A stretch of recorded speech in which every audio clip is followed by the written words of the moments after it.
ونعوذ بالله من شرور أنفسنا ومن سيئات أعمالنا من يهده الله فلا مضل له ومن يضلل فلا هادي له أشهد أن لا إله إلا الله وحده لا شريك له وأشهد أن سيدنا محمدا عبده ورسوله اللهم صل وسلم وزد وبارك على سيدنا محمد عبدك ورسولك النبي الأمي وعلى آله وصحبه أجمعين سبحانك لا علم لنا إلا ما علمتنا إنك أنت العليم الحكيم رب اشرح لي صدري ويسر لي أمري واحلل عقدة من لساني يفقه قولي أما بعد.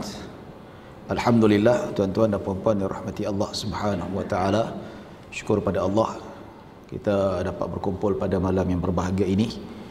Walaupun suasana yang agak getir, yang agak membimbangkan. Kalau tak bimbang, tak nampak saya pakai topeng tu. Pakai topeng masuk tu. Tadi ceramah pakai topeng, tutup pakai mask, apa benda lah ustaz ni. Ya. Semalam kata ustaz, semalam saya nampak ustaz, saya senyum kat ustaz, ustaz tak senyum kat saya balik. Ya memanglah aku pakai topeng, mana nak nampak saya senyum. Ada kurang dengan saya lah tuan-tuan. Ya, kerisauan, tapi itulah tuan-tuan, tawakal dan kita berdoa pada Allah Subhanahu wa taala.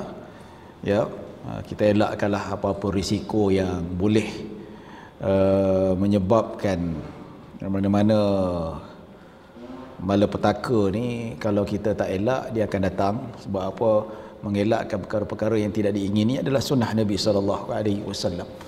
Dia kata idza sami'a bit-ta'un bi ard fala tadkhuluha wa idza waqa'a fil ardi wa antum fiha wala takhruju minha.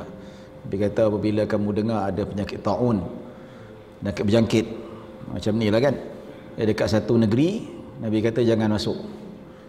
Dan apabila terjadinya wabak bahaya ini pada satu tempat, satu negeri, kamu berada di dalamnya, jangan kamu keluar. Ini hadis sahih, hadis Bukhari. So prevention tu, itu adalah satu tuntutan sunnah Nabi SAW. Dan begitu juga nak elakkan daripada orang lain terkena tempias penyakit yang kita bawa ni pun sunnah Nabi. Itu satu tuntutan. Jadi kata tak perlulah kita nak rasa takut. Kenapa nak takut dengan virus, takut dengan Allah Subhanahu wa taala. Ini satu benda mentaliti yang kita kata yang merosakkan nama-nama pendakwah ni lah, nama-nama ustaz ni. Saya nak je cakap dengan yang cakap macam tu. Kalau berani pergi kat zoo negara tu peluk rimau. Kata takut Allah kan. Tak takut rimau, pergi peluk rimau tu. Ya, peluk rimau, lepas tu arwah baik orang dia. Tak takut rimau sebab dia peluk. Sebab dia tak takut rimau telah meninggal dunia tu. Tidak panjang umur dia. Tuan-tuan dan puan-puan rahmati Allah Subhanahu wa taala. Jadi siapa yang saya masuk tadi tu, biasa saya salam, tak salam lah, tapi dah doktor kata macam tu kan. Ni bawa ni. Ni bawa ni memang 24 jam bawa ni, kat rumah ada, apa semua ada. Ya, cuma kempen sikit lah tuan-tuan, kalau tak ada benda ni kat rumah, rajin sabun tangan dah. Ya, sabun tangan tu pun doktor kata itu lebih power daripada sanitizer ni. Basuh dan bilas selama 20 minit. Dia kata nak bilas paling lama macam mana, dia kata tempoh bilas tu, bilas dengan menyanyi lagu Happy Birthday. Hari baca Happy Birthday to you, Happy Birthday to you, habis basuh. Anak saya tengok, apa bapak aku gila ni, hari-hari Happy Birthday ni. Ya, kita nak tahu tempoh kita basuh untuk berjaga-jaga lah tuan-tuan ya. Tapi ada juga yang degil, dah ikut apa ni, perhimpunan ijtimak kat Seri Petaling, masih lagi tak buat saringan, dia masih lagi datang dalam batuk-batuk. Jadi ini atas nama kononnya nak ikut sunnah Nabi SAW, tapi sunnah prevention ni tak ikut. Ini kita kecewa ni tuan-tuan. Majoriti bagus, majoriti saudara-saudara kita jemaah tabligh bagus, buat saringan, sedar diri. Ada yang degil, sedikit gelintir lah. Ini yang kadang-kadang menyebabkan mencanak naik. Semalam saya tengok pagi tu, kita dalam ranking berapa? Ranking yang ke-32. Jauh jugalah. Lepas tu KKM mengisytiharkan tambah daripada 100 lebih menjadi 400 lebih, terus mencanak naik, kita ranking nombor 19. Punya dahsyat tu. Ya. Cuma kita ni tunggu arahan daripada Majlis Agama Islam Selangor. Kalau Majlis Agama Islam Selangor keluarkan arahan tuanku, masjid mesti dikosongkan dan rumah tempat kita solat ikut arahan apa ulil amri kita. Maksudnya itu lebih utama. Allah Subhanahu wa taala berfirman, ya ayyuhalladzina amanu atiullaha wa atiur rasul wa ulil amri minkum. Wahai orang beriman, taatlah kepada Allah dan taat kepada Rasul dan ulil amri. So dalam urusan agama, berjemaah masjid, solat Jumaat, sultan kita, tuanku Sultan Syarafuddin Idris Shah, maka kalau dia titahkan, kita wajib ikut. Pasal apa? Nak elakkan supaya dia tidak menjadi penyakit yang lebih kronik dan lebih menular dan akan menyebabkan masalah tu tak ada, keburukan lebih tersebar luas. Sebab kata orang ni, buat apalah kita nak sibuk-sibuk, dia kata. Ada sebut juga dalam Facebook, dia kata kita ni tak bagi bersalam, nak bersalam pun tak boleh. Salam kan sunnah Nabi SAW. Salam tu kan akan menggugurkan dosa-dosa kecil. Memang dia ada buat kebaikan, dari segi sudut ukhrawi ada buat kebaikan, tapi dari segi keburukan dia membawa possibility besar nak menjangkitkan penyakit tu. Yalah, tapi dalam keadaan macam ni, dalam kaedah sebut darul mafasid muqaddam ala jalbil masalih. Kaedah usul fiqh kata, kalau pertembungan antara kebaikan dan keburukan, mana nak dulukan? Nak bawa kebaikan ke nak menghilangkan keburukan? So ulama buat kaedah, kalau bertembung, salam ni dapat pahala, salam ni kita dapat gugurkan dosa. Dan begitu juga solat Jumaat ni pahala besar. Solat berjemaah 27 kali ganda, dapat pahala iktikaf. Itu kebaikan yang memang kita tak nafikan. Dalam masa yang sama, bersalam ni boleh menjangkit. Begitu juga berkumpul ramai-ramai ni, possibility kalau kadang tak silap kena, boleh menjangkit penyakit. Jadi ada kebaikan keburukan. Mana satu nak didahulukan? Maka kaedah mengatakan menghilangkan, membasmi keburukan lebih utama daripada membawa kebaikan. Jadi tunggu, kita tunggu Majlis Agama Islam keluar arahan. Kalau suruh kosong, nampak gaya Tuan Haji Zakwan kena buat announcement lah. Ya, azan pun kena kena tukar sikit, tambah ke ala sallu fi rihalikum, ataupun dalam bahasa Melayu pun boleh, supaya yang dirikan salat fardu hanya Bilal dengan imam seorang saja ke, yang lain solat kat rumah. Jadi insya-Allah lah, jadi minta Allah Subhanahu wa taala beri kesembuhan dan Allah mengembalikan semula keadaan yang lebih baik. Dia bukan pasal kesihatan saja, bukan melibatkan bahaya nyawa, tapi ekonomi pun teruk, tuan-tuan. Ekonomi sangat teruk. Ya, saya ni selain daripada kerja sendiri ni, kita ada jugalah bisnes. Saya ada bisnes juga berkait rapat dengan travel agency ni. Dan saya dengan isteri saya ada buka tadika. Dua-dua terjejas, tuan-tuan. Kita pun tadika pun nak ditutup, tunggu Kementerian Pendidikan tutup. Kalau tutup takkan nak kutip yuran. Kalau kutip yuran pun zalimi mak bapak tu. Dia orang pun ada yang kena cuti tanpa gaji, yang ada syarikat bungkus tika, gulung tika, tak ada kerja, tak adil lah. Ya, pening kepala ni macam mana nak bayar gaji 6 orang guru yang bertugas tu. Gaji diploma, tuan-tuan. Ya, sebab kita tadika early childhood yang memang yang mengajar tu ada credential dan ada kelulusan yang dikhususkan. Ya, dan syarikat travel memang of course tak boleh terbang. Saudi masih lagi tutup umrah dan haji. Nak pergi luar pun Malaysia antara tempat yang memang dia buat lock out, antara yang tak dibenarkan masuk. So bila tak ada penerbangan, tak ada customer nak pergi bercuti, tak ada nak pergi umrah, bisnes tak jalan, duit tak masuk. Ya, tambah lagi yang kita dah bayar tiket sebelum ni, hotel kat Saudi tu tak tahu bila kita nak dapat. Nasib baiklah ada timbang tara daripada airlines, kata tak burn, cuma tangguh pada tarikh yang lain.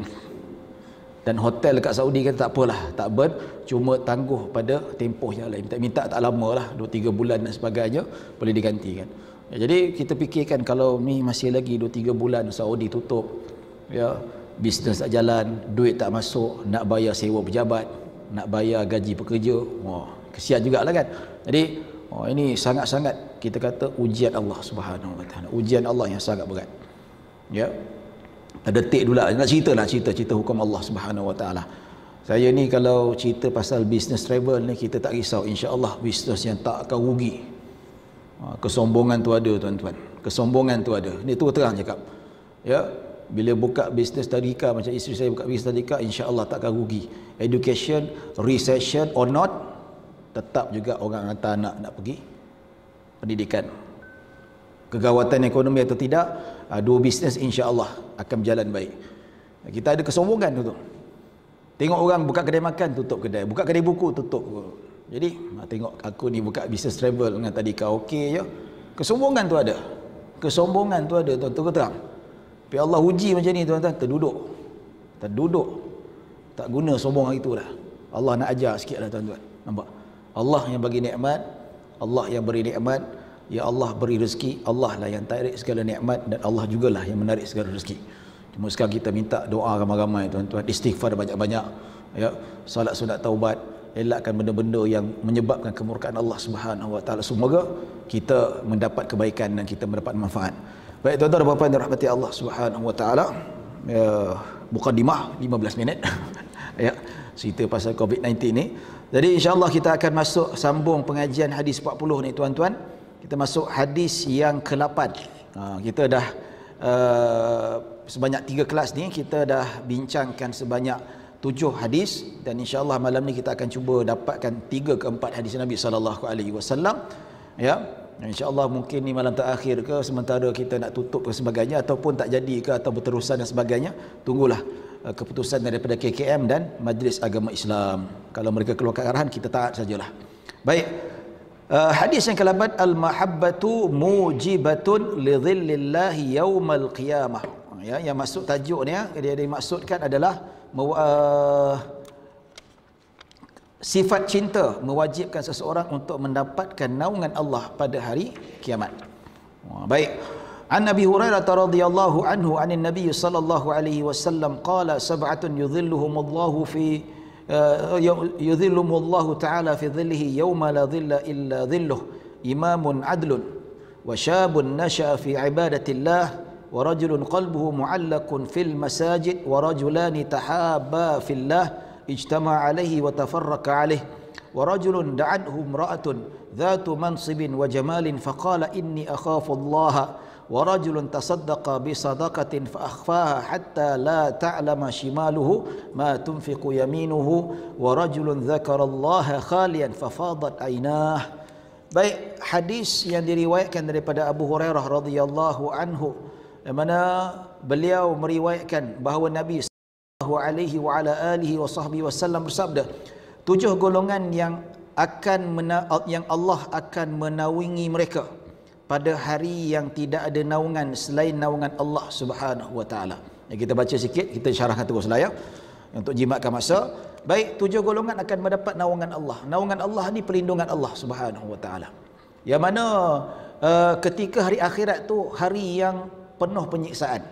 Di padang mahsyar saja kita terseksa dengan penantian yang sangat lama.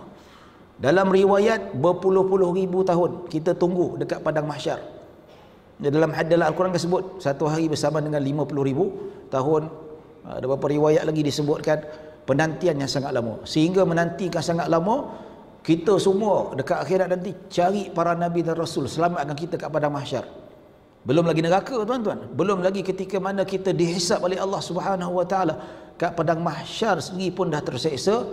Jumpa semua para nabi. Manusia ketika itu berkumpul, jumpa semua nabi, minta syafaat, tolonglah, tak tahan lama tunggu kat sini.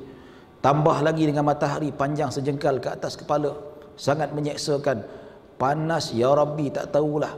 Ini sekarang ni pun tuan-tuan yang berjuta-juta kilometer ke atas kepala kita, tengah hari pukul 12 berdiri kat tengah-tengah pun tak tahan.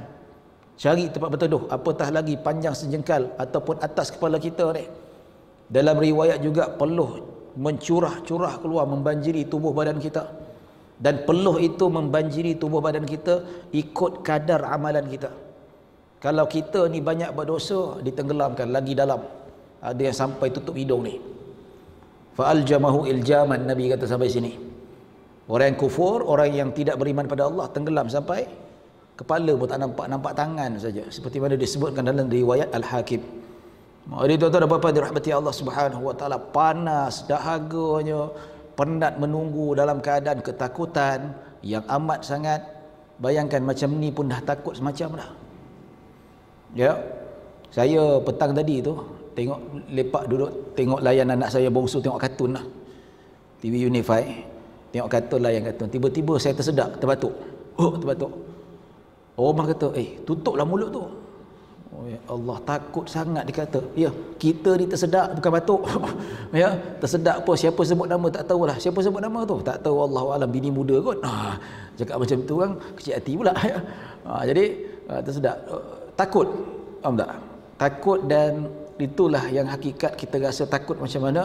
Dekat akhirat ketakutannya tidak ada ketakutan, melainkan itulah ketakutan yang sangat dahsyat. Bayangkan ketika itu kita fikir dosa kita buat, nak berhadapan dengan Allah, nak ditimbang amalan-amalan kita, adakah kita ni ahli syurga ataupun neraka. Wallahu alam, minta kita tergolong daripada golongan ahli syurga. Ya, naungan Allah iaitu naungan daripada segala siksaan. Allah akan membahagiakan kita. Yang membahagiakan, dibahagiakan oleh Allah Subhanahu wa taala 7 golongan ini. Dalam arti kata mendapat payung Allah Subhanahu wa taala. Payung itu akan melindungi dia daripada panas mentari yang sangat dahsyat. Begitu juga keselesaan dan sebagainya. Naungan Allah juga yang dimaksudkan juga pakaian yang Allah Subhanahu wa taala berikan. Pasal apa? Dekat akhirat nanti kita akan dibangkitkan dalam keadaan telanjang bulat. Dalam keadaan telanjang bulat. Itu yang Nabi SAW sebut. Pasal apa? Sebab apa? Kita dibangkitkan dalam keadaan itu. Satu hari Nabi bersabda, yuhsyarun nasu yawmal qiyamati hufatan uratan gharlah. Satu hari nanti manusia akan dibangkitkan dalam keadaan telanjang bulat, berkaki ayam dan tidak bersunat. Dan Sayyidah Aisyah bertanya, ar-rijal wan nisa yanzuruna ba'dhum ila ba'd. Wahai Rasulullah, sampai macam tu sekali lelaki dan perempuan akan melihat aurat masing-masing? Nampak? Ya, Sayyidah Aisyah dia bertanya ikut konteks kat dunia ni. Kalau kat dunia ni memang tak ada siapa yang berani nak buat macam tu. Betul tak? Kalau duduk kat luar pakai seluar dalam, tak payah telanjang bulat, pakai seluar pendek, pakai boxer saja. Ya. Jemaah Masjid Al-Ansar Kramat, ya, duduk pada waktu 2 tengah hari pakai boxer duduk depan. Berdiri tengah-tengah tu. Ya. Apa perasaan tuan-tuan? Memang kena kutuk lah anak-anak zaman sekarang. Orang ambil video, masuk dalam YouTube, masuk dalam WhatsApp, memang malu semua hidup. Tak ada siapa berani. Kalau saya offer lah siapa berani buat macam tu, saya bagi RM50,000. Berani tak? Tak ada siapa berani tuan-tuan. RM50,000 bukan, it's not small amount. Saya offer, saya berani buat pinjaman bank, saya tak ada duit. Ya. Jadi tak ada berani, saya tarik balik. Takut-takut ada orang tak betul, dia angkat tangan, dia terima offer tu, habis duit aku RM50,000. Mana nak cari duit tu? Tak tahu nak cari pada. Gurau saja tuan-tuan. Bukan saya kata tuan-tuan gila, tak ada kat sini, tak ada orang gila, cuma buat gurauan saja, ya. Jadi Sayyidah Aisyah dalam konteks dunia memang tak ada siapa yang nak buat. Orang yang waras dia takkan buat macam tu. Offerlah sejuta sekalipun, lebih baik jaga maruah walaupun tak dapat banyak duit, daripada dapat banyak duit tapi maruah tercalar. Buat apa? Tapi Nabi SAW memberi respon atas persoalan yang ditanyakan oleh Sayyidah Aisyah. Maka Nabi SAW mengatakan, al-amru asyaddu min an yanzura ba'dhum ila ba'd. Wahai Aisyah, ketika itu ada urusan yang lebih mereka fikirkan berbandingkan aurat mereka. Maksudnya ketika itu dalam keadaan panas, terseksa, duk fikirkan dosa masing-masing, bagaimana ditimbang amalannya, bila ditanya soalan macam mana nak jawab, nak cari helah dan sebagainya, tak boleh. Nak jawab macam mana? Al-yawma nakhtimu ala afwahim wa tukallimuna aydihim wa tashhadu arjuluhum bima kanu yaksibun. Ketika itulah kita nak jawab ke, nak pasang lawyer ke, nak tipu ke, nak helah, tak boleh. Tangan kita bercakap, mulut kita bercakap, kaki kita bercakap, apa kita buat? Memang tak boleh bohong lagi dah ketika itu, ya. Jadi naungan Allah Subhanahu wa taala. Dan dalam hadis, maka Nabi SAW diminta oleh Sayyidah Aisyah, wahai Rasulullah, tolong doakan aku supaya dekat akhirat nanti aku diberikan pakaian. Maka Nabi doakan Sayyidah Aisyah, dan insya-Allah dekat akhirat nanti Sayyidah Aisyah akan dapat pakaian. Ya, dalam hadis disebut orang pertama yang mendapat pakaian dekat akhirat adalah Nabi Ibrahim, dan kemudian disusuli dengan nabi-nabi yang lain, dan kemudian orang-orang yang saleh. Yang nanti yang orang saleh, orang yang baik akan mendapat naungan Allah, termasuk tertahan daripada kepanasan matahari, dan begitu juga auratnya akan ditutup. Yang telanjang bulat berbogel tu, itu yang memang orang ahli maksiat. Ya, baik siapakah yang mendapat perlindungan Allah pada hari akhirat yang hari penuh dengan penyiksaan? Bayangkan, padang mahsyar dah seksa, belum lagi neraka. Dalam riwayat Al-Hakim disebutkan, ya, Az-Zahabi kata hadis sahih. Dia kata orang kafir ahli maksiat berdoa pada Allah, ya Allah, kami tak tahan dekat padang mahsyar ni dah, lama sangat. Kalau tempat kami kat neraka, campakkan saja kami kat neraka. Macam tu sekali. Dia minta macam tu sekali, tuan-tuan. Cerita ni, Nabi cerita ni bukan apa, cerita yang bakal berlaku. Dan Nabi cerita ni pasal apa? Supaya kita sentiasa bersedia. Inilah saat yang kita akan lalui, tuan-tuan. Lebih takut daripada COVID-19 1000 kali ganda. Dan sampai orang kafir minta, ya Allah, kalaulah tempat kami kat neraka, campakkanlah kami kat neraka, dah tak tahan kat sini dah. Macam tu sekali, tuan-tuan. Entah-entah diingat ketika itu neraka lebih selesa kot daripada padang mahsyar. Entah-entah diingat adalah air mineral kat neraka tu, ataupun ada aircon sikit. Bila dah dihitung amalannya masuk neraka, baru dia tahu, ya Allah, lagi teruk neraka, lebih baik duduk kat padang mahsyar. Macam tu, ya. Tuan-tuan dan puan-puan dirahmati Allah Subhanahu wa taala. Ya, 7 golongan yang Allah akan menaungi mereka pada hari yang tidak ada naungan selain naungan Allah Subhanahu wa taala. Ya. Baik, pertama, pemimpin yang adil. Ni pemimpin yang adil, pemimpin yang bijaksana. Ya. Pemimpin yang bijaksana mentadbir negara, menguruskan urusan rakyat dengan hukum Allah Subhanahu wa taala. Hukum Allah ni bukan hudud saja, macam-macam lah. Dari segi sudut attitude-nya, dari segi keadilannya, dari segi sudut perkongsian rezekinya, dari segi sudut hak-hak rakyatnya, itu semua disebutkan hukum Allah. Bila sebut hukum Allah, ya hudud-hudud tak je, hudud sebahagian daripada hukum Allah. Ya, jadi sekarang ni hudud tak ada lah. Mungkin satu hari nanti ada, mungkin turun Imam Mahdi dan sebagainya. Ya, jadi kalau ikut konteks sekarang, kita menjadi pemimpin yang mengikut hukum Allah semampu mungkin yang ada ketika itu. Kalau tak ada hudud, nak buat macam mana? Dah keadaan perlembagaan parlimen kita macam tu. Jadi ikut apa yang ada, yang semampu mungkin. Jangan kita jarahkan ataupun kita lukakan maruah syariat itu dengan ketamakan kita menjadi pemimpin. Ya, jadi pemimpin yang adil iaitu meletakkan sesuatu pada tempatnya. Pentadbiran berdasarkan syariat Allah, pentadbiran berdasarkan sunnah-sunnah Nabi sallallahu alaihi wasallam. Pentadbiran yang adil, yang meletakkan sesuatu pada tempatnya. Untuk orang Islam, kita bagi kedudukannya. Untuk non-Muslim, kita bagi hak mereka. Maksudnya adil ni sesuai pada tempatnya, tuan-tuan. Kalau kita negara Islam, adakah kita nak bagi sama rata Islam dengan non-Islam? No, itu bukan sama rata. Sebab apa? Adil pada hakikatnya bukan sama rata, tidak. Ada kadang-kadang maksudnya kena sama rata, dan ada yang tak perlu sama rata, kena letak pada tempatnya. Contoh, saya ada 3 orang anak. Anak pertama berat badan 90 kg. Anak pertama berat badan 90 kg. Anak kedua berat badan 70 kg. Dan anak yang ketiga berat badannya 50 kg. Macam mana kita nak beli pakaian? Ikut adil lah. Maksudnya yang sulung kita bagi baju saiz XL ataupun double XL. Manakala yang tengah-tengah tu kita bagi pakaian yang sesuai dengan berat badan dia, saiz L. Yang kecil tu mungkin small ataupun extra small, XL, XS, XS. Macam tu. Tak boleh kita bagi sama rata. Kalau bagi sama rata tu, anak yang sulung bagi double XL, yang nombor 2 pun double XL, yang paling kesian kecil tu. Pakai t-shirt double XL jadi apa? Tak nampak t-shirt, nampak apa? Nampak jubah. Betul tak? Tak sesuai. Ya. Kalau nak sama rata semua, 3-3 bagi saiz S, kesian yang sulung tu. Kesian apa? Baju tu, ya Allah, nak bernafas pun tak boleh. Sempit sangat. Jadi ikut pada tempatnya. Jadi dalam konteks kita ni sebagai negara Islam, memang Islam sentiasa tertinggi. Al-Islam ya'lu wa la yu'la alaih. Bajet kena lebih, untung kena lebih, prioriti pada Islam. Ya. Itulah pada zaman Nabi SAW, pada zaman Khulafa' Ar-Rasyidin, semua kelebihan pada Islam. Non-Muslim tak ada jizyah, free. Manakala yang Muslim kena bayar jizyah, yang non-Muslim kena bayar cukai kalau tak nak masuk Islam.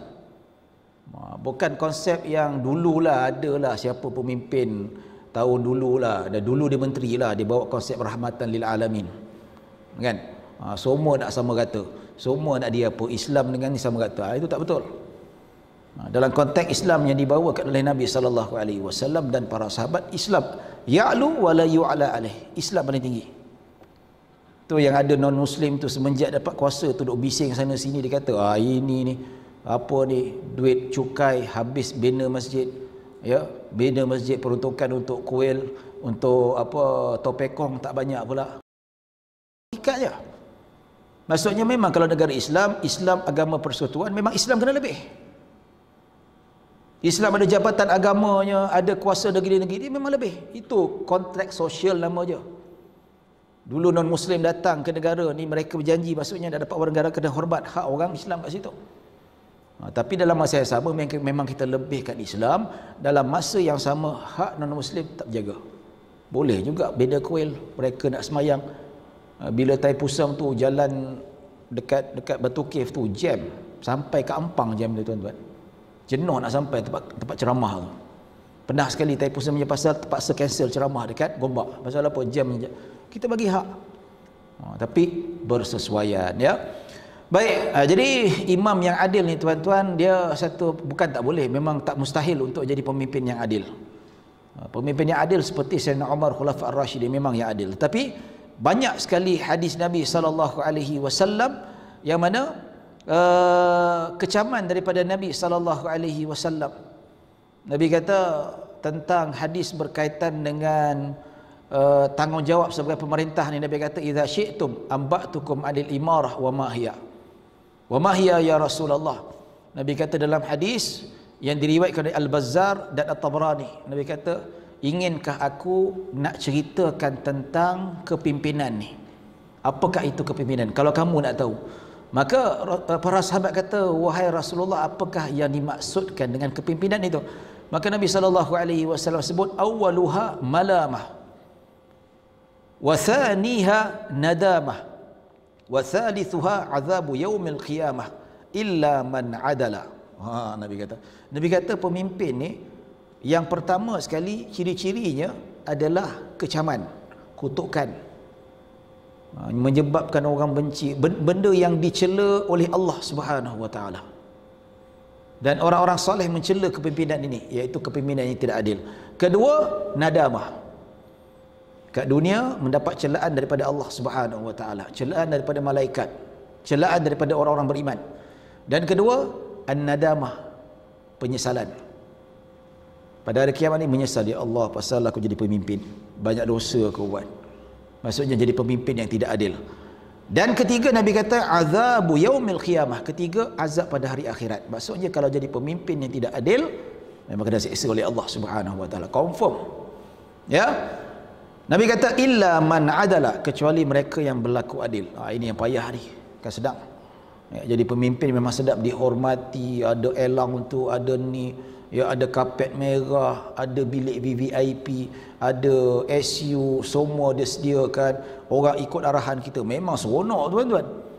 Tapi kalau tak adil ni, Nabi kata pertama dapat celaan daripada Allah Subhanahu wa taala, dikutuk oleh malaikat atas ketidakadilannya. Kedua, dekat akhirat menyesal, Allah pasal aku jadi pemimpin banyak buat dosa. Dan ketiga, sebab dosa yang dilakukan, maka dia mendapat azab api neraka. Dan banyak sekali lah tuan-tuan dan puan-puan dirahmati Allah Subhanahu wa taala cerita tentang ancaman-ancaman ni. Ya, sebab itulah Nabi sallallahu alaihi wasallam kata bahawa kepimpinan ini boleh membawa seseorang itu masuk ke dalam api neraka. Jadi pemimpin yang adil. Ciri-ciri adil ni boleh kita bacalah beberapa kitab yang dikarang oleh para ulama, macam mana nak jadi pemimpin yang adil. Yang kata adakah pemimpin zaman sekarang ni adil? Wallahu alam, tepuk dada tanya iman, kita nilai sendirilah. Tapi kadang-kadang orang politik ni, ya, nak jadi pemimpin bagus jugalah, tapi duk terikat dengan parti, duk terikat dengan ideologi, kepahaman masing-masing. Jadi bila perjuangan sebagai pemimpin tu tak lari daripada ideologi parti tu dan kepentingan diri dan sebagainya, maka sangat sukar sebenarnya, bukan senang. Kedua, pemuda yang membesar dalam keadaan melazimi ibadah kepada Allah Subhanahu wa taala, iaitu pemuda. Kenapa disebut pemuda? Sebab pemuda ni tak ramai. yang beribadah pada Allah Subhanahu wa taala. Sebab apa? Zaman muda ni diuji dengan keseronokan. Ya. Tengoklah kalau kita ceramah kat masjid dengan surau yang saya duduk depan tuan-tuan ni. Ya, kebanyakan majoriti pangkat abang saya, pangkat bapa saya dan pangkat datuk saya, betul tak? Betul? Nak cari orang yang muda-muda tu tak ramai, tak banyak. Sampai-sampai bila kita tengok dekat masjid, golongan-golongan tu juga. Ya tak apa, alhamdulillah. Tapi Allah Subhanahu sebut ni yang rare. Yang jarang-jarang berlaku. Ya, kebanyakan kalau muda kurang melazimi ibadah tapi dah tua baru beribadah, itu biasa. Itu normal. Ya. Tapi kalau kita jumpa orang macam ni, jangan kita cela sama sekali tuan-tuan. Jangan kita cela. Dah tua-tua baru nak bertaubat, baik tak payah. Jangan. Kira baik, alhamdulillah dia dapat hidayah. Tak apalah. Walaupun dah tua-tua dah sakit masuk baru nak bertaubat, alhamdulillah Allah bagi hidayah tu tuan-tuan. Tak semua yang Allah bagi husnul khatimah. Ya. Tapi kalau dapat dididik daripada muda sekali ni tuan-tuan, ini paling baik. Maka pemuda yang membesar dalam keadaan melazimi ibadah pada Allah bermula daripada rumah. Kitalah anak-anak yang dididik oleh mak bapak kita. Kitalah sebagai mak bapak yang akan menentukan bagaimana tumbesaran anak kita. Bukan sekadar badan sihat, makan cukup, tapi dari segi rohani pun cukup. Kebanyakan anak-anak muda sekarang zahir cukup, makan minum cukup, lebih-lebih lagi, mewah lagi, makan KFC, makan tu makan ni. Tak sihat pun KFC tu, tak sihat pun McDonald tu, tapi nak cerita mewah lah. Tapi dari segi rohani, dalaman, majlis ilmu, sembahyang, zikir, tak banyak. Itu yang kadang-kadang kita tengok tu, yang buka Instagram yang tak tahu malu, gambar ni berjoget sana, berjoget sini, berdating sana, berdating sini. Ini bukan membesar dalam melazimi ibadah pada Allah, tapi membesar dalam keadaan melazimi kemaksiatan kepada Allah Subhanahu wa taala. Ini kita tak nak. Tapi kalau kita dapat membina keluarga yang anak-anak kita ni melazimi ibadah semenjak kecil, dewasa, pemuda, inilah yang akan mendapat naungan daripada Allah Subhanahu wa taala. Jadi bermula dari rumah, maka sahamnya bukan pemuda ini saja dapat, tapi kita yang mendidik pun dapat juga tuan-tuan. Bayangkan segala ilmu yang berkaitan dengan akhirat, kebaikan akhirat, amalan-amalan yang kita ajar ni tuan-tuan, selagi mana anak-anak kita beramal, kita pun dapat pahala. Man sanna fil islami sunnatan hasanatan fa alaihi ajruha wa ajru man amila biha. Yang mana Nabi SAW kata, sesiapa yang membuka jalan kebaikan dan orang itu melakukan kebaikan itu, maka dia mendapat pahala sama seperti mana orang yang beramal dengan amalan yang dibukakan, yang ditunjuk ajarkan, yang dia maklumkan. La yantaqisu min ujurihim syai', dan tidak berkurangan sedikit pun. Bayangkan kita didik anak kita, usaha ajar mereka mengaji, hantar sekolah, hantar tuition, belajar ya agama, belajar solat. Setiap kali apa yang kita usahakan untuk keagamaan anak kita dan penghayatannya, bila anak kita beramal, kita pun dapat pahala. Pasal apa? Sebab kita membuka jalan kebaikan untuk anak kita mendapat manfaat ukhrawi itu sendiri. Ya. Baik, ketiga, seseorang yang hatinya terpaut pada masjid.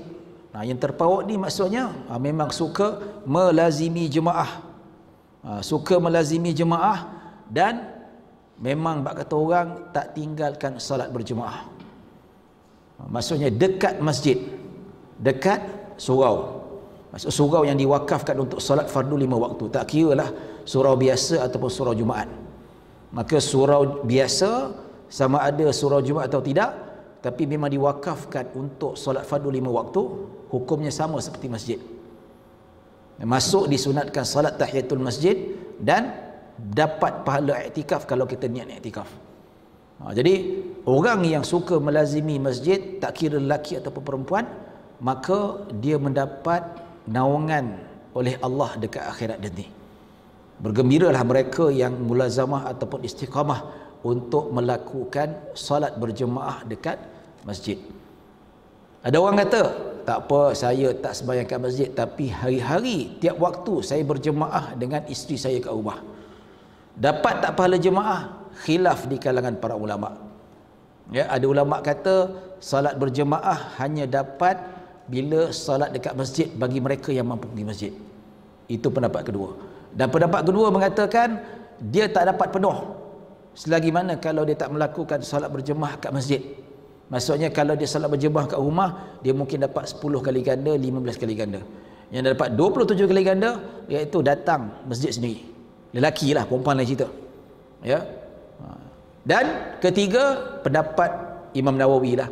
Kat rumah dia dapat juga 27 kali ganda. Sama juga sini dengan rumah. Tapi solat dekat masjid, solat dekat rumah, pahala tak sama. Bonus tak dapat banyak. Maksudnya dia dapat tu lah 27 kali ganda itu je lah. Tapi iktikaf dia tak dapat. Pahala menunggu masuk waktu solat dia tak dapat. Ya. Pahala ketika berjalan kaki nak pergi masjid tak dapat. Usaha naik kenderaan pergi dia tak dapat. Banyak bonus dia tak dapat. So orang yang kata tak apa saya berjemaah dekat masjid, betul dapat 27 kali ganda.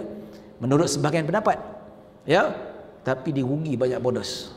Yang tak ada, takkan dapat kecuali kalau dia melazimi jemaah dekat masjid. Tuan-tuan duduk sini cukup lah. Berapa lama dah? Dah setengah jam dah tuan-tuan. Lebih setengah jam. Sebelum saya tunggu lagi lepas isyak, bayangkan daripada maghrib, bayangkan kira tadi maghrib sampai sebelum maghrib. Masuk maghrib solat tahiyatul masjid. Dan Nabi kata siapa yang masuk dalam masjid, dia solat selagi mana dia solat, malaikat mendoakan dia. Allahumma ighfir lahu warhamhu, Allahumma salli alaih. Malaikat doa selagi mana dia solat, selagi itulah malaikat doakan dia. Ampuni dia, berkatilah dia, selawat ke atasnya. Malaikat doa. Malaikat doa ni Allah tak tolak. Sebab apa? Malaikat bukan ahli maksiat, sentiasa taat. Dan kedua, bila dia masuk masjid je, terus dapat start pahala iktikaf. Bayangkan tuan-tuan, start sebelum maghrib sampai sekarang ni berapa jam dah? 7, 8, 9, 10. Bayangkan 7, 8, 4 jam lebih dah. 4 jam pahala berjalan, setitik, sedetik pun tak kurang. Ini kalau sembahyang kat rumah tak dapat tuan-tuan. Nampak? Dan masa lepas maghrib kita iktikaf lagi. Ada ceramah tadi, ada ceramah. Ada kuliah tadi, kuliah. Ada kan? Tak datang Allah, tak datang pula Allah. Takut COVID-19 mungkin lah kan ya. Kalau ada yang tak balik rumah, dia nak tunggu solat isyak masuk, dia tunggu iktikaf. Dapat pahala iktikaf dan dapat pahala menunggu solat tak didirikan.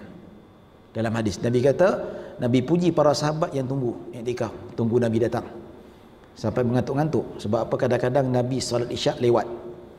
Pernah Nabi lewatkan isyak 10.30. Dan pernah juga Nabi lewatkan isyak 1/2 malam 12.30 sampai sahabat tertunduk-tunduk tidur. Nabi masuk, Nabi puji, innakum fis salah ma dumtum fi intidharis salah, atau kama qala sallallahu alaihi wasallam. Nabi kata, sesungguhnya kalian sedang melakukan salat selagi mana kamu menanti salat untuk didirikan. Bayangkan antara maghrib dengan isyak paling kurang sejam lah tuan-tuan, paling kurang. Tambah lagi dengan azan, qamat, ustaz nak stop ceramah tu, sejam lah. Sepanjang sejam tu kita nak tunggu, sementara nak tunggu isyak masuk, kita dengar kuliah, duduk dalam masjid. Dapat pahala sejam tu seolah kita mendirikan solat.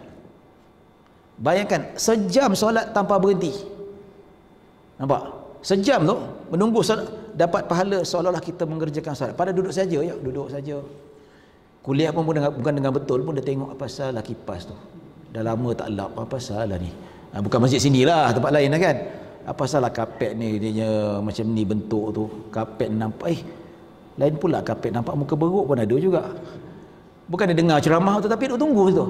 Dia tunggu tu macam tu pun dapat pahala seolah-olah dia mendirikan solat sejam.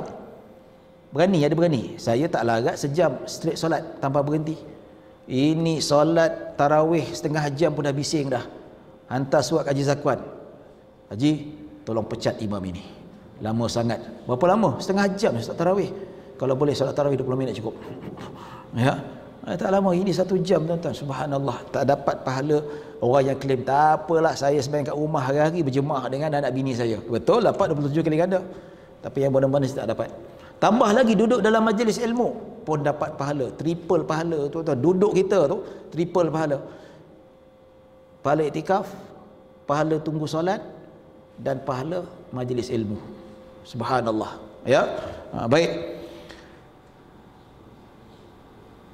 Keempat, 2 orang yang saling mencintai kerana Allah, mereka bertemu dan berpisah kerananya. InsyaAllah kita akan telangkan selepas ni tuan-tuan. Ada hadis tu lepas ni.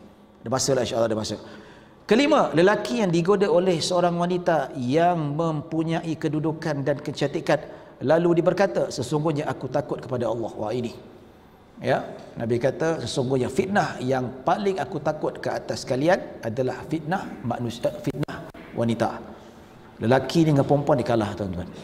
Ya, lelaki dengan perempuan dia kalah, kecuali Rasulullah sallallahu alaihi wasallam, kecuali para nabi dan rasul.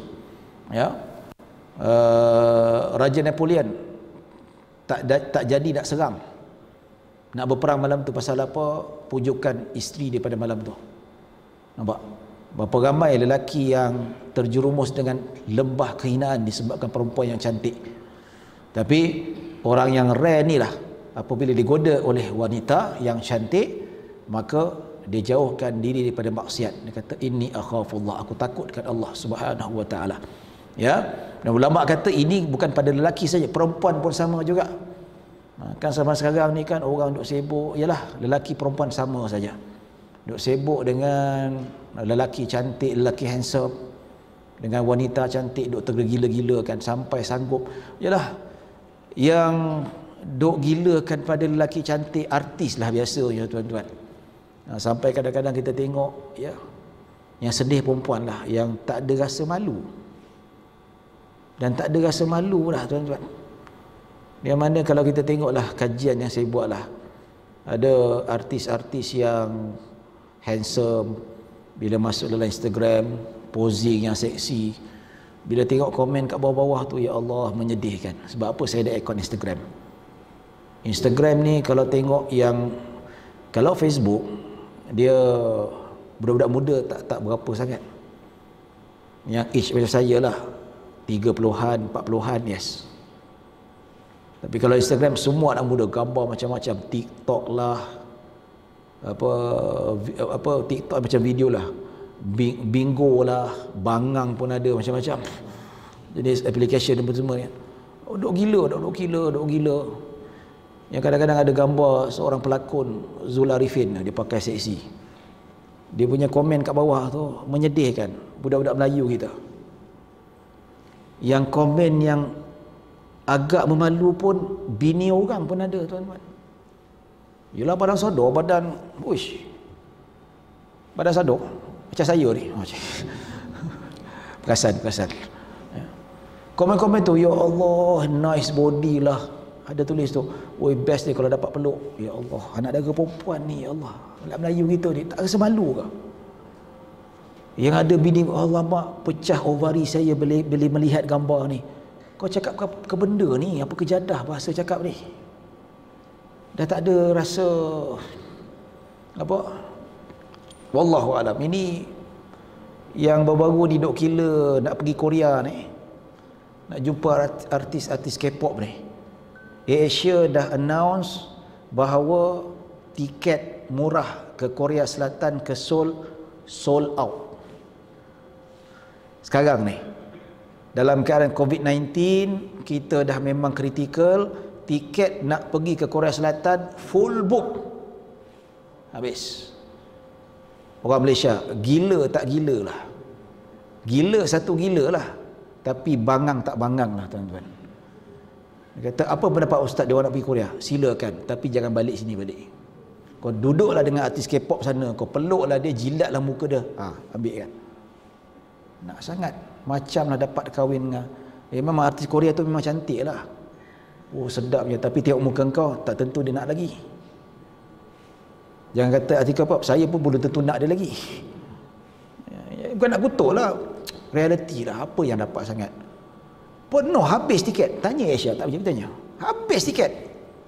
Asia memanglah dalam keadaan kegawatan ekonomi ni, dia kata kalau tak dapat untung lebih, sikit pun jadilah, betul tak?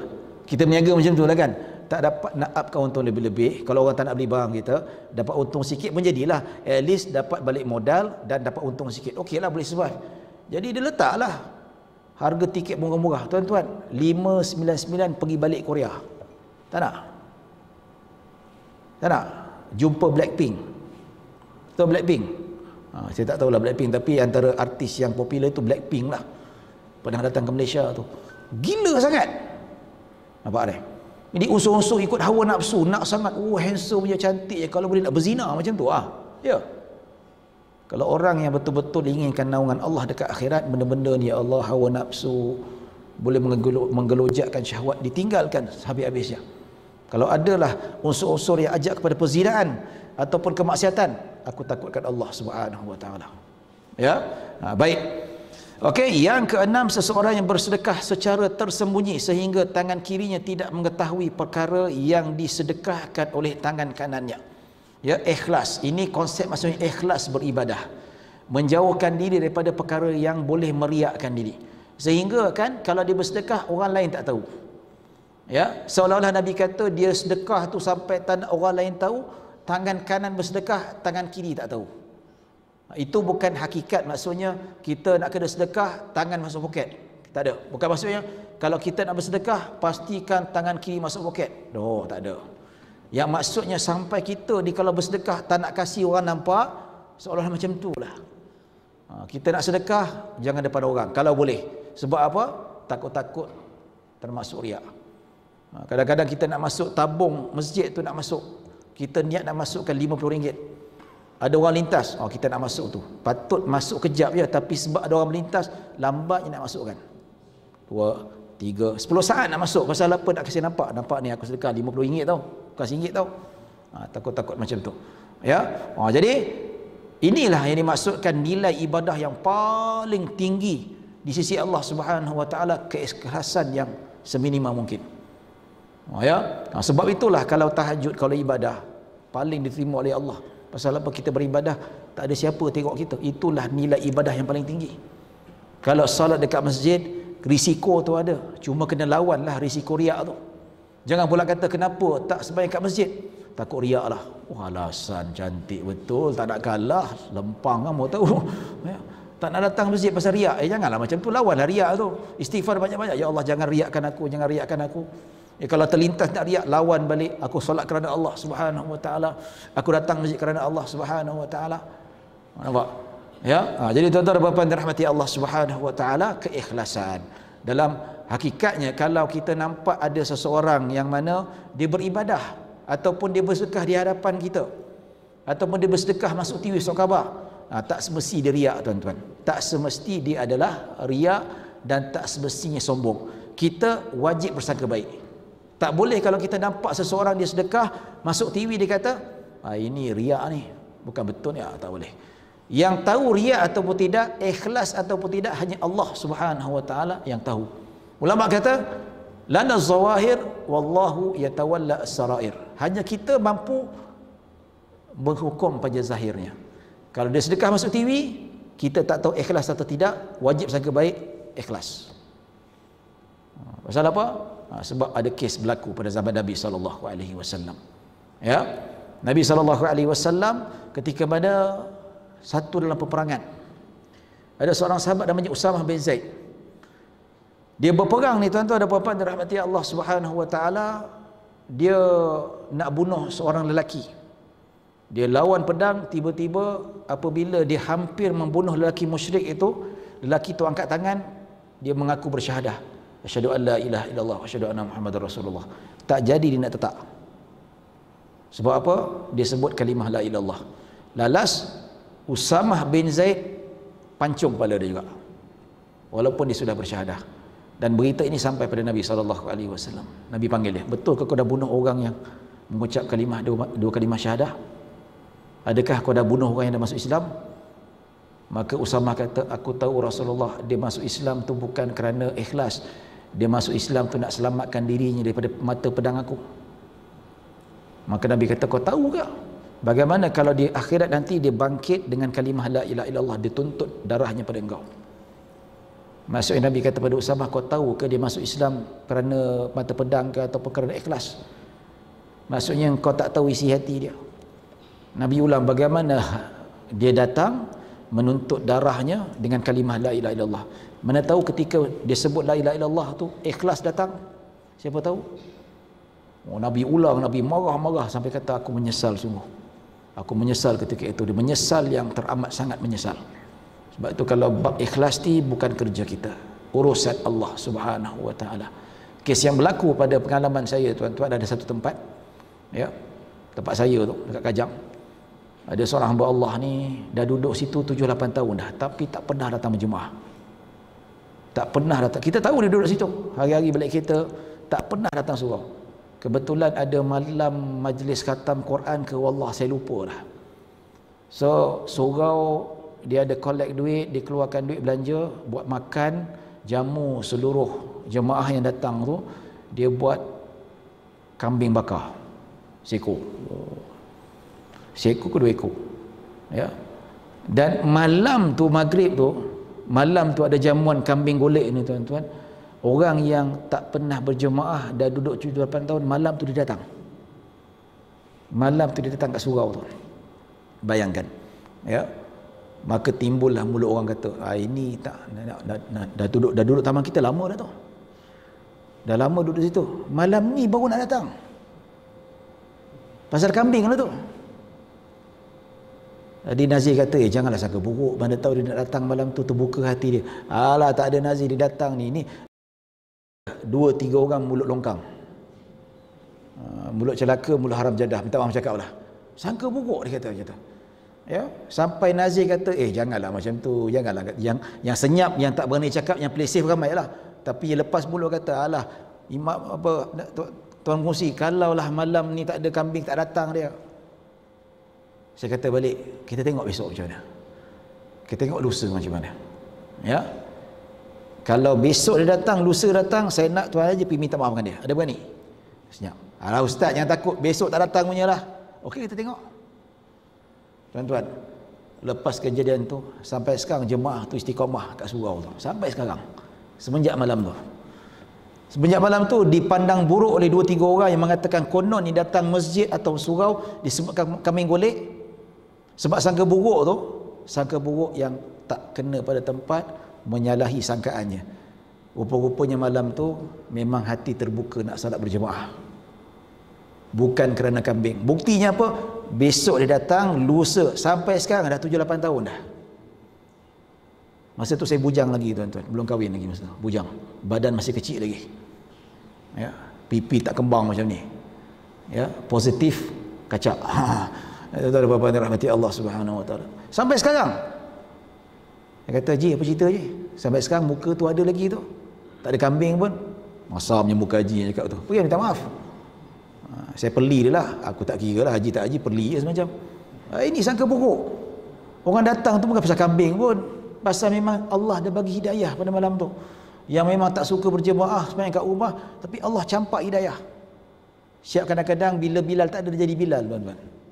Sampai sekarang ada muka, saya boleh tunjuk lah, saya boleh tunjuk muka dia. Enak lagi. Nampak? Ini bahaya sangka buruk. Ya, baik. Jadi sedekah ikhlas sangat penting. Apa-apa ibadah kena ikhlas. Tapi ikhlas, kata Imam Nawawi, lana zawahir wallahu yatawalla sarair. Kita menghukum pada zahir, wallahu yatawalla sarair. Hanya Allah yang boleh nilai isi hati manusia.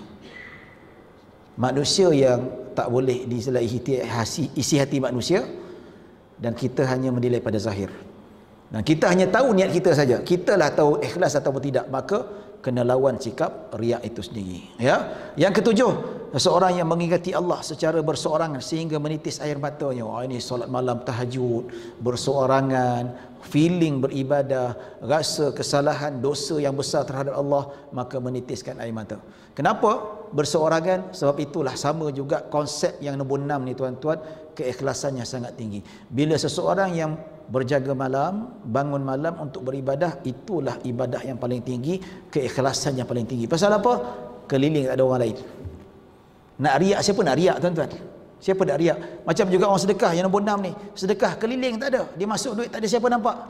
Yang nampak hanya Allah Subhanahu Wa Taala. Sama jugalah beribadah yang nombor 7 ni tuan-tuan. Sebab itulah ya Allah Subhanahu Wa Taala sebut, Nabi SAW sebut, ya ayuhan nas afsyus salam wa at'imut ta'am wasilul arham wa sallul laila wan nasun niyam tadkhulul jannata bisalam. Wahai manusia, bagi salam dan berilah makan dan sambungkanlah hubungan tali silaturahim dan salatlah malam ketika manusia sedang tidur, nescaya kalian akan masuk syurga dalam keadaan sejahtera. Nampak tu? Bangun malam ni Allah jamin syurga. Pasal apa? Keikhlasannya sangat tinggi. Baik tuan-tuan dan puan-puan yang dirahmati Allah Subhanahu wa taala, kita masuk hadis yang ke-9. Ya, baik. Hadis an Abi Hurairah radhiyallahu anhu anin Nabi sallallahu alaihi wasallam qala Allah ta'ala ainal mutahabbuna bi jalali yauma ainal mutahabbuna bi jalali al yauma udhilluhum fi dhilli yauma la dhilla illa dhilluh. Abu Hurairah radhiyallahu anhu meriwayatkan dari Nabi SAW berfirman, di manakah orang yang paling mencintai kerana keagunganku pada hari ini? Aku akan menaungi mereka dengan naunganku pada hari yang tidak ada sebarang naungan kecuali naunganku. Ya. Hadis ke-9 ini dia ada kait rapat dengan muka surat 74 tu, hadis yang lepas, iaitu nombor 4. Dua orang yang saling mencintai kerana Allah, mereka bertemu dan berpisah kerananya. Ini persaudaraan, ukhuwah, iaitu saya sayangkan tuan-tuan dan puan-puan, dan tuan-tuan semua sayangkan saya kerana Allah Subhanahu wa taala. Tak ada sebab lain. Ya, saya sayangkan Haji Zakwan sebab saya anggap dia macam bapa saya sendiri. Saya sayangkan dia macam dia saudara saya sendiri, walaupun tidak ada pertalian darah. Kenapa? Sebab hubungan agama. Nampak tak? Dan bukan pasal sebab dia setiausaha, tidak. Nak dapat ceramah kat sini banyak, tak ada. Katakanlah tahun depan dia tak terpilih jadi setiausaha, saya tetap juga kawan dengan dia. Dia miskin, saya tolong. Maksudnya bukan apa-apa sebab kepentingan. Maksudnya mencintai seseorang itu disebabkan keagungan Allah. Maksudnya kita mencintai seseorang sebab perintah Allah. Allah yang Maha Agung. Dan kita mencintai seseorang disebabkan kita nak mengharapkan balasan daripada Allah Subhanahu wa taala. Dan apakah ciri-ciri orang yang mencintai saudara seagamanya sendiri tanpa disebabkan apa-apa kepentingan? Dia mencintai kerana Allah Subhanahu wa taala. Lihat apa saja keadaan, itulah saudara dia. Saya kawan dengan tuan-tuan, miskin kaya sama saja. Dulu kaya, saya baik. Tak kaya lagi dah, bankrupt, saya tetap juga baik. Kalau orang yang mencintai seseorang disebabkan kepentingan, dulu kaya, rapat hari-hari mesej, 24 jam WhatsApp dan sebagainya, tanya khabar, tapi bila member dah bankrupt, menjauhkan diri. Itu bukan kerana Allah Subhanahu wa taala. Kalau yang sayang tak kira siapa saja, dia tu Bangladesh ke, dia tu Indonesia ke, tak kira lah siapa sekalipun, tapi dia sayang. Bila dia sayang, dia cinta pada saudara dia sendiri, maksudnya dia mencintai kerana keagungan Allah Subhanahu wa taala, kebesaran Allah. Maka dekat akhirat nanti aku akan menaungi mereka dengan naunganku pada hari yang tidak ada sebarang naungan kecuali naunganku. Nampak tu? Itu bezanya tuan-tuan. Tapi kalau kita rasa kita kawan dengan kawan kita tu, alamak dia tak kaya lagi dah, kita dah start menjauh dengan dia. Itu ada something wrong pada keimanan kita tuan-tuan. Kita memang dah tak cintakan dia, memang sah kita tak sayangkan dia. Dan kita kalau sayangkan dia bukan kerana Allah, atas disebabkan kepentingan. Itu saja kalau kita nak kenal. Itu saja kalau kita nak kenal, adakah kita mencintai saudara se-Islam kita bagaimana? Adakah kerana Allah ataupun kepentingan? Kalau kepentingan, dia tidak akan mendapat naungan oleh Allah dekat akhirat nanti. Ya, dan antara cara lain yang mana kita nak tahu adakah kita mencintai saudara kita sendiri, tengok keadaan. Kalau dia susah, kita nak tolong dia tak? Atau kita nak kawan dia ketika mana dia senang saja?